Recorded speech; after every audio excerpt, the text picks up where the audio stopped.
leaders of the world. Welcome to Spread Love in Organizations, a podcast for purpose-driven healthcare leaders striving to make life better around the world by leading their teams with genuine care, servant leadership, and love. I'm Naji, your host today, joined by Jim Dougherty, Executive Chairman and co-founder of Maracat Health. Jim is an entrepreneur, senior executive, and also senior lecturer in technological innovation and entrepreneurship and strategic management at MIT. He has extensive experience working directly with investors to execute highly successful turnarounds of troubled companies. He has stabilized and recapitalized such companies as Gartner, IntraLinks, Prodigy, and Small Business ISP. At Lotus Development Corporation, Jim was the founder of eApps, Internet Division, and he created the NEWSSTAND business publishing service, which was later sold successfully. He is also an Adjunct Senior Fellow for Business and Foreign Policy at the Council on Foreign Relations. He sits on the board of different institutions, and I can go on and on talking about Jim. Jim, I am humbled to have you with me today. Well, it's my pleasure. I'm thrilled to be able to chat with you. First, I would love to hear your personal story. From government, finance, to healthcare, what's in between the lines of your incredible journey? Well, I think in all, everybody has these things that shape their life, right? And some of them are positive and some of them are negative. And mine was a little bit of both, So when I was, what shaped me and formed my leadership style was, I grew up in a home. I was the oldest child of a very active alcoholic dad, and it was very much of a struggle.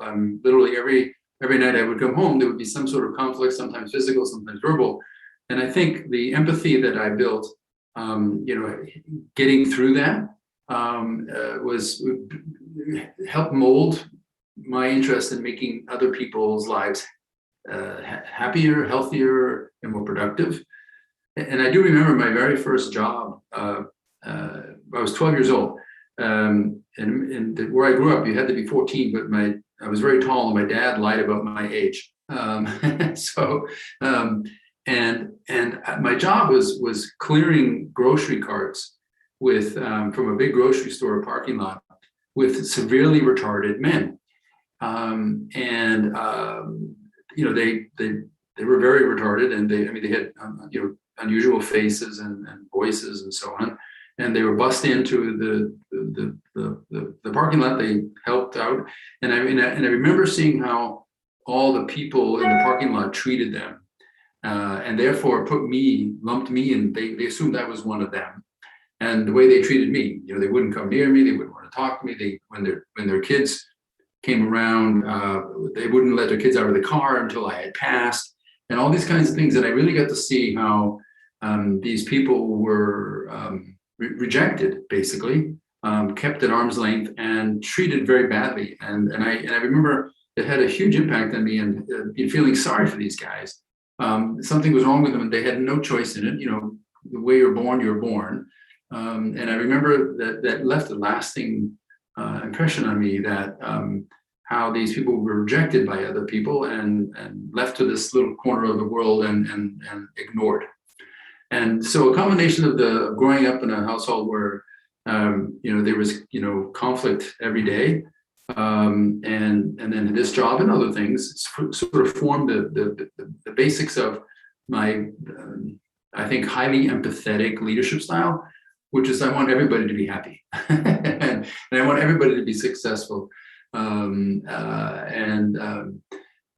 has led to some issues, like, when I hire people, I used to often overlook some glaring weaknesses because I wanted them to be successful, which didn't end up working out too well for me. So now I have other people who help me hire people to make sure I don't, the fact that he's in prison and he was arrested for this, so they go, that's no big deal. He can overcome that, right? And sometimes that's not necessarily the right thing to do. But and I think and having without having all those issues with my dad, I had several people in my family who were sort of lifelines, and they were the ones who sort of gave me the stability and the ability to get through this. And then once I got through it, I felt like I wanted to make everybody happy. So that's sort of like it's still very much core piece of my the way I live my life every day. I want everybody to be happy, and when I watch the news and Ukraine, it's disturbing to everybody, but I'm particularly disturbed when I see these small kids who were my age when my dad was doing what he's doing to me. Not, they lost their father, they don't. It's just a terrible thing. Anyway, that's not the purpose of the blog, but Yeah. I think my personal experiences make me feel particularly sorrowful for these small children. Yeah, and it is so sad to see violence and hate all over the world rather than acceptance and love. And Jim, when you were talking about I want everybody to be happy, you said it many times. I'd love to hear it from a managerial and leadership standpoint. I've been interviewing leaders, and it's my belief about spreading love and genuine care. But time and time again, we hear, no later than last week, I heard people saying like, yeah, I was coached that I should be tough, or people would tell me if I'm not mean enough, I can't be a good manager or leader. So I'm sure you faced this, and you showed that there is a different way to be successful and to be where you are today. So I'd love to get your thoughts about this. Yeah. I was never specifically taught that, but I mean, it was clearly in the air, being in a lot of sports. I played, hockey and baseball and football and basketball. And so, you saw these different coaching styles, the people who were tough and the people who were not. I was never specifically taught that, but again, it was sort of assumed that, being tough was a good thing. My dad was a Marine, by the way, so that's the way he raised us. But the way it came across, one of the reasons I wanted to start companies is because I wanted to be able to influence, people's life, not only with the outcome of the company, but also the whole idea of inviting these people into my company. And then caring for them and trying to see them grow as people and give them new experiences and give them enough salary they could take care of their children and buy a home, but also to see them thrive as people, to be respected, to be valued for what they are, one of the blogs I've written is, and I know that's become somewhat popular, is that when I coach people about starting companies, the first thing you need to do before you do anything is to think in detailed level about what you want your culture to be, because it's the first business model. Because all the other business models, the more traditional business models, like how to charge a customer, what features to have, and what's your go-to-market strategy, all that emanates from your culture.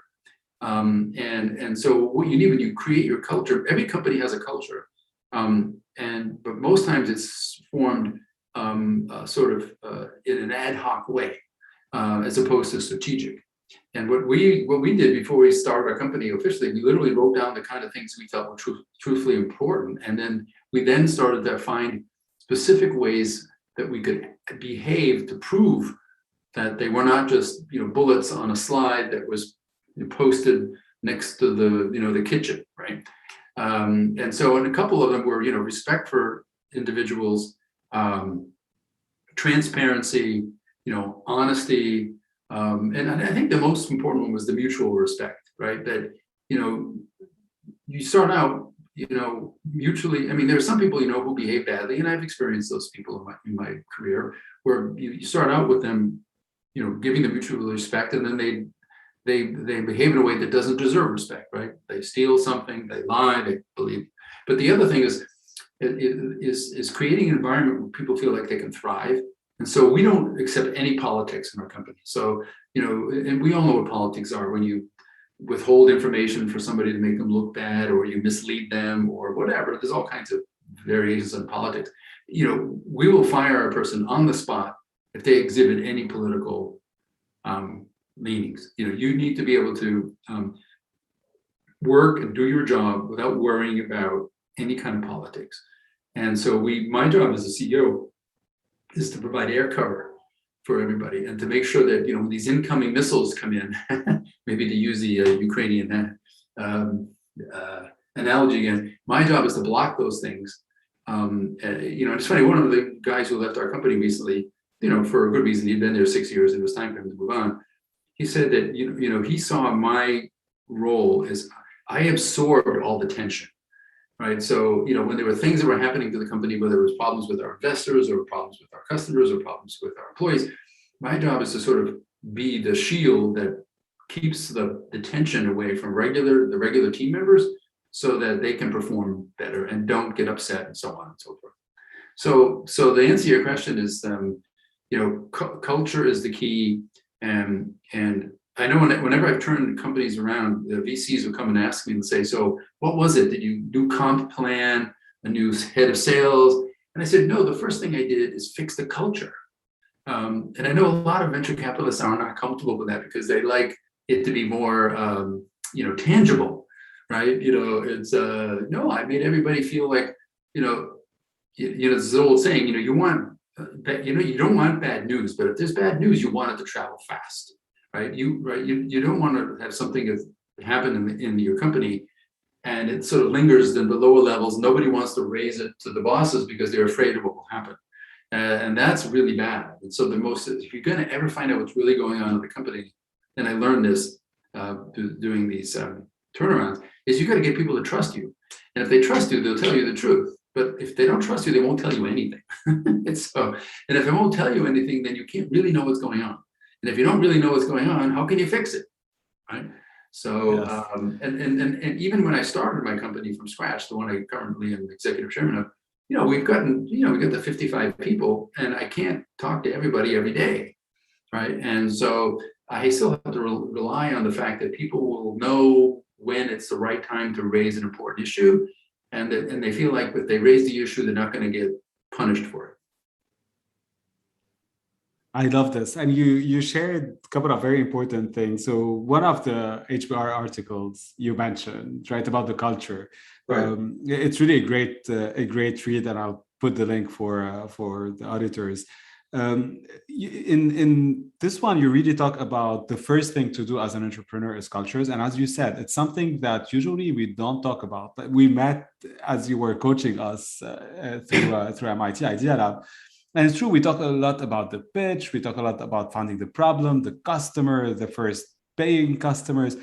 And we mentioned the teams, but really very little about what is the culture that you want to create as you are building your venture. And you put this up front. So I'd love to hear, what do you mean by culture? And also I want to double click on, you said trust. And it's something I really believe in, but it's very tough to build. So I would love to hear your experience, actually, as you were joining companies that are in a tough space. So building trust, I imagine, is even tougher for you because you're coming from outside, and then obviously people kind of imagine what you were about to do. So how did you manage to build trust in those moments too? Well, there's another blog I wrote. So I took over a company in New York City called IntraLinks, great company, turned out to be great. And in my first day, the CEO had been removed, the founder had been removed. They were hemorrhaging money. In 1999, they lost $23 million on like $3 million of revenue. But the first thing I did is I came in and I sat at the customer support desk with a bunch of 25-year-old young women, because that's who manned the support desk. And I sat there for the first 4 hours of my experience at this company, listening with them to customers call about problems they were having. And because I wanted to move the needle fast. I didn't want to, because the company was in bad shape. So I couldn't take 3 or 4 months to change people's view. I had to change it instantaneously. And so when I sat down and listened, first of all, I immediately gained their, who is this guy who's the CEO, who's supposed to have a big corner office and a car driver, and he's sitting next to me listening to customers. And it immediately spread throughout the company that, okay, this is different, right? All right, this is not normal, all right? And so immediately I got everybody's attention. And then what I started doing is I started meeting with everybody. There was about 110 people in the company at the time. And I started, immediately making my most important activity was having, I'd have coffee in the morning and have lunch and then drinks in the evening each day 3 times with a small group of people, like 3 or 4 people, until I worked with the entire company. So after about 6 weeks, I had pretty much met with everybody. And I listened to what I asked for them. I'd ask the classic question, which is, if I, something happens to me tomorrow, I get sick, I die, and you're named CEO, so what are the first 3 or 4 things that you would do for the company, not for your department, but for the company? And then they would give me their feedback, and I'd listen to it and I'd write it down. And the fact that I was paying attention to them and I sought their advice and I listened to it. And I said, I can't do everything you want to do, but I can take it into account and I can feed it into the process. And I think that alone just like was a sea change, because they never had a CEO do that before. And the fact that I would take the time to meet with them and I quickly figured out how to memorize most of their names. It wasn't like I don't want to make it too corny, these fast talking salespeople who, they can quickly memorize people's names, but it's mostly a gimmick, right?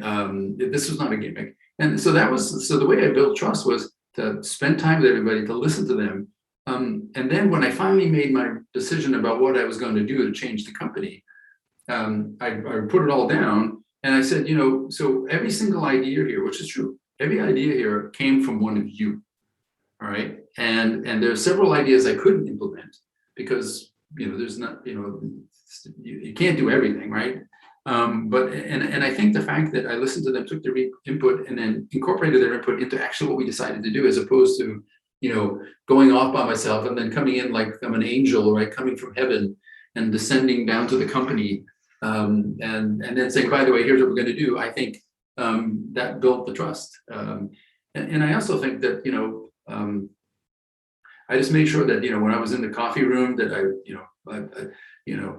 I know the previous guy actually sent people to get his coffee for him, so we didn't have to have he didn't want any accidental interactions, right? And I actually sought them out, right? I sought out accidental, and I think people are just so blown away by the freshness of the approach and the genuineness.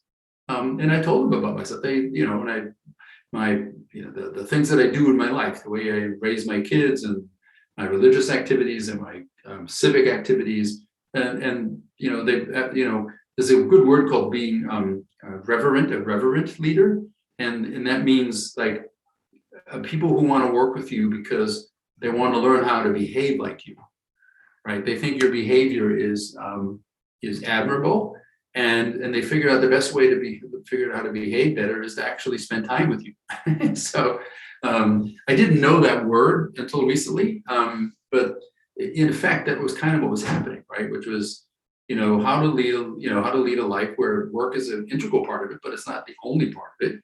And how do you balance it between family and church and civic duties and staying intellectually stimulated and all that kind of stuff. So the first thing I did is I basically made myself their equivalent. Like I was not, though technically I was their boss. I earned more money than they did. I had more equity than they did, but I didn't treat them like they were servants of mine. They were my peers, and I think that built the trust. That's powerful, and obviously, as you're sharing, you started to listen to them, to be here with them, for them. So building on this, obviously as an entrepreneur, you've led as an executive also companies, and you sit on boards. If there's one capability or one trait in leadership during those days, those moving and challenging days that we live, what would be this one capability you would look for in a leader? Integrity, character, right? So that your word is your bond, that you mean what you say. I remember seeing a U.S. general recently talk about leadership, and he said 3 things that were really important. He said, intellect, you can't be dumb. You got to be pretty smart. 2, presence, right? You got to, when you're talking to people, you got to be there. right? And you got to be listening, you got to be totally engaged, and then character, right? So I would say that those three things have always been important to me. So intellect, reading a lot, staying on top of things, paying attention. Two, presence. When you're there talking to people, you're not just, we've all been in the cocktail parties where you can see the person you're talking to is looking for the next person they can go talk to that's more important than you, right? We've all been to cocktail parties like that.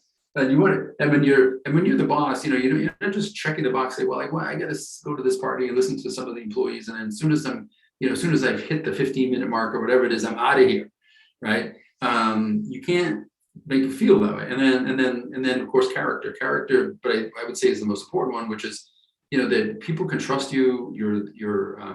You have integrity. You mean what you say, and you stick to it. Jim, I will give you now one word, and I'd love to get your reaction to it. Okay. So the first word is leadership. My reaction is we need more of it. It's more important than I think a lot of people realize, and it's not easy to do, which is probably why we need more of it, because it's a vicious circle. Because I've seen so many terrible leaders, but I've seen so many mediocre leaders too. And I know that people are, when I see businesses, like when I come over and took this company over, they were like people in a desert, right? Searching for leadership. I want leadership. I want someone who I can trust. I want someone I can collaborate with. I want someone who has character. So leadership word the means to me something we need more of and we don't have enough of, and it's hard to do. The second word is trust. Well, I've said it a lot here. Trust is something that is, it only comes about through observing behavior. I mean, everybody says, trust me, right? Doesn't everybody say, trust me? So, but most people or many people can't be trusted.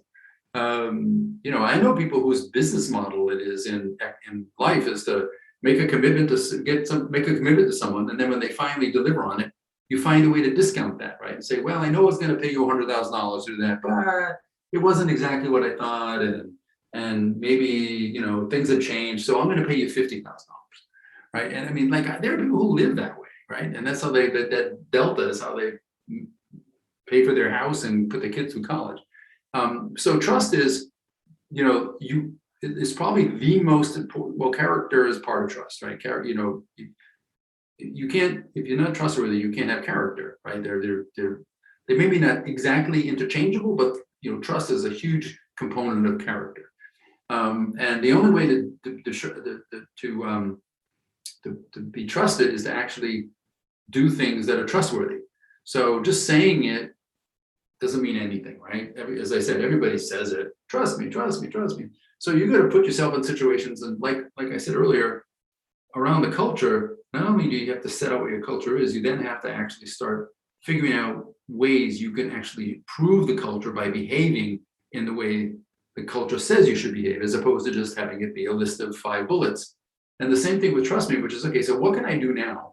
I'm going to make a commitment to someone that within 3 weeks, I'm going to do the following 3 things, right? And then do those things, right? And prove that you're trustworthy by delivering on the trust. And what happens is, if one of the things you always do in a company is you figure out who the influencers are. And if you go and prove yourself to the influencers will then let everybody else know that you're trustworthy, right? Because you can't do something for all 110 people, right? But you can pick up the 7 or 8 people who are the most influential people, prove it to them, and then when they're in a meeting where you're not even there, right? You're somewhere else. You're visiting a client. You're whatever. They're gonna sell you. They're gonna say, this guy is trustworthy. He told me 3 weeks ago he was going to give me this raise, and guess what? In 2 weeks he got me the raise. I remember when I took that company over that I just mentioned. There were 2 people that were equal in a man and a woman. One was running marketing, one was running sales, and they had the exact same job level, but he earned 25% more than she did in base salary and bonus. So without saying anything, I just went to human resources and I said, give her a 25% increase in base and give her a 25% increase in bonus, and make the two equal. So without, and then all, she gets this letter delivered at home. It was kind of interesting. She worked and her husband stayed at home. And she got this letter at home, and her husband said, it's from the human resources department. Should I open it? She goes, yeah, she opened it. And he opened it and he goes, well, you just got a 25% raise and a 25% increase in your bonus. And like, she came like racing around the corner. I can still picture her. This was in 2000, so 22 years ago. And she was like, what? She was like, she couldn't believe that had happened. And I didn't even ask her about that. From that point on, she was like my biggest advocate. I mean, like, she, trust Jim. He's a great guy. He's done the right things. It was like, and I did it because it was the right thing to do, right? I don't think I was actually fearing us getting sued, but because those things are, at least they are today, ostensibly illegal. To pay people for the same job, different amounts of money. Anyway, so those are the kind of things that I did. Right? So, it wasn't in the budget, right? I mean, it wasn't in the budget, but I had to do it because that was the right thing to do. Yeah, and it's great you did it. Unfortunately, so many women. It's a large topic, obviously, the inequalities and inequities that we have with women in leadership, and not only leadership, obviously. Another word is jock culture. Jock. Yeah. Yeah. What's the? I don't know. Is that like just an American term, jock? I think it's more American term. So if you can explain it, but I love the blog you wrote about it. Well, it's a very common term in my growing up in American culture, right? They had in high school you had the jocks and the nerds, right? And the jocks were the athletes and the nerds were the nerds, right? And so in America, there's a tradition of what you would call a jock culture, because all the leaders were men, and a lot of them got their grooming playing lacrosse or football or soccer. So, and a lot of them played together in college, all right, and they looked very similar to each other. They were all tall and they were aggressive and all that. And I've encountered this several times in my career, and I was I kind of fit in because I played sports and I was a tall guy and I was aggressive. So I was not, they didn't ostracize me. I wasn't a nerd, right? But I also know that I realized it as I was experiencing it, that there are lots of people who are excluded from these cultures, right? Well, first off, women, right off the bat, women are excluded because, they didn't have the same shared experiences, right? The locker room and the team buses and all that stuff. But then anybody who's not an athlete or is short or is, not physically, someone who's short, maybe they're overweight or whatever, or someone who isn't physically talented, they also get excluded. What happens is these conversations around, after work, they get together, and it's Monday morning in the U.S. in the fall, in particular, because of pro football, everybody talks about what happened on Sunday with their favorite team, right? And if you're a female and you don't watch football, if you're a nerd and you don't watch football, you're excluded from that conversation, right? And so many of the metaphors, are based on sports, American sports, and if you don't participate in American sports, then you don't get the metaphors, right? It's fourth down and long, so what, like a lot of people don't even have, what does that mean? Well, and in the business sense means that, we have one more try and it's not going to be easy, right? So jock culture. And so when I came and took over another company, all the leaders in the team that were all just like that. They were tall guys who would play basketball with each other. And there was no women in the leadership team, zero. And there was no minorities in the leadership team, zero. And there were no quote unquote nerds, right? In the leadership team, zero. So everybody, everybody thought like each other, and they kept, all they did is amplify each other's issues. Like they all agreed on the same things and they all disagreed on the same things. So there was no discussion. There was no, people saying, well, maybe should consider this and maybe we should consider that. And so they just amplified each other's mistakes, right? They just multiplied it, right?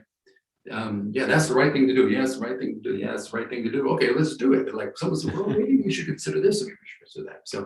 So what I did is I started immediately breaking down that jock culture and bringing in people who were female, and males who weren't jocks, and people who were nerds.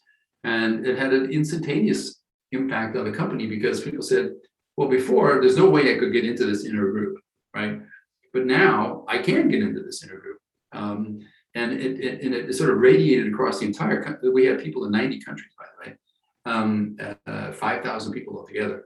And all of a sudden, people who felt they could work as hard as they wanted, but they were never going to get accepted into this group. So now all of a sudden, so some of them made calculated decisions, which is, well, if I'm going to work my butt off and it's not going to produce anything, why should I do that, right? It's a logical conclusion, right? So once they feel like they figured out, and what they did is they ratcheted down their level of effort to maintain a decent amount, but then they started doing other things. So, more time, traveling, more time with their kids, whatever, which are not necessarily bad things, of course.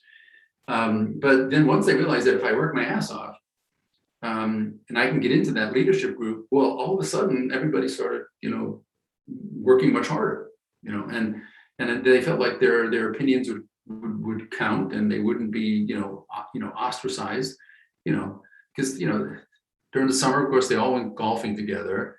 And, and that's where you made all these big decisions about who to hire, who to fire, who to give a raise to, who to, give a better territory to. All these big decisions were made, on a golf course, which of course was only jocks.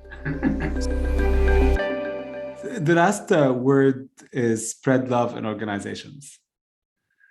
Well, to me, I try to spread love, and I'm involved in lots of organizations, and both religious organizations, civic organizations, and commercial organizations, and to me,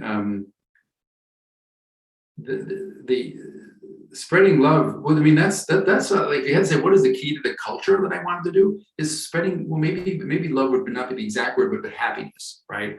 Would be the word I would use, which is the purpose is I want to wake up every morning and figure out how I can make my team happier, how they can enjoy themselves, feel fulfilled, take care of their family, they're learning something, they're what they think matters.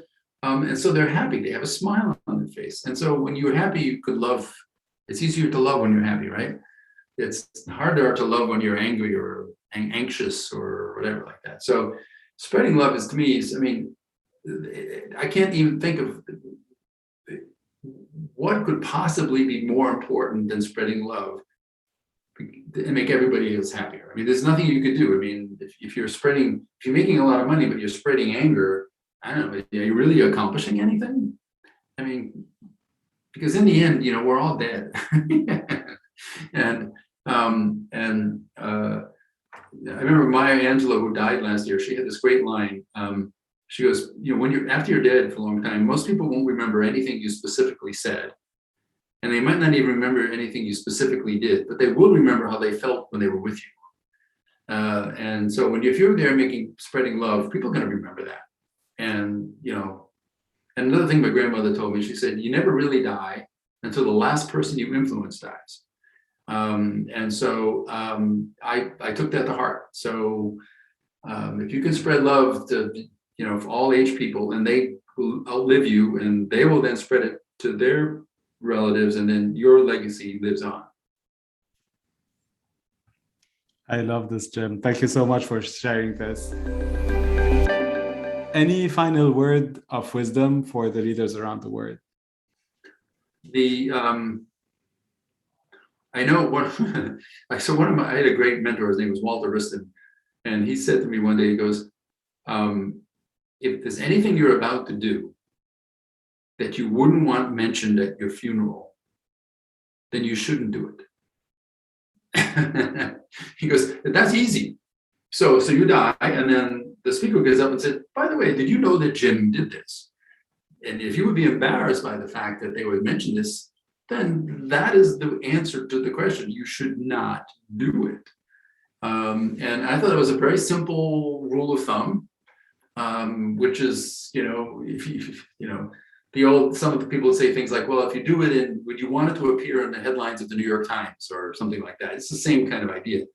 But his idea was, if you wouldn't want the priest or the minister or the rabbi or whatever who's officiating at your funeral to mention that you did this, then you shouldn't do it. So that's the piece of wisdom, which is, if you don't want anyone to know about it, then it's probably not something you ought to do. That's a powerful one. Yeah. Thank you so much, Jeb, for being with me today. Thank you all for listening to Spread Love in Organization podcast. Drop us a review on your preferred podcast platform. Connect with us on SpreadLoveIO.com or on LinkedIn. Most importantly, spread love in your organizations and spread the word around you to inspire others and amplify this movement our world so desperately needs.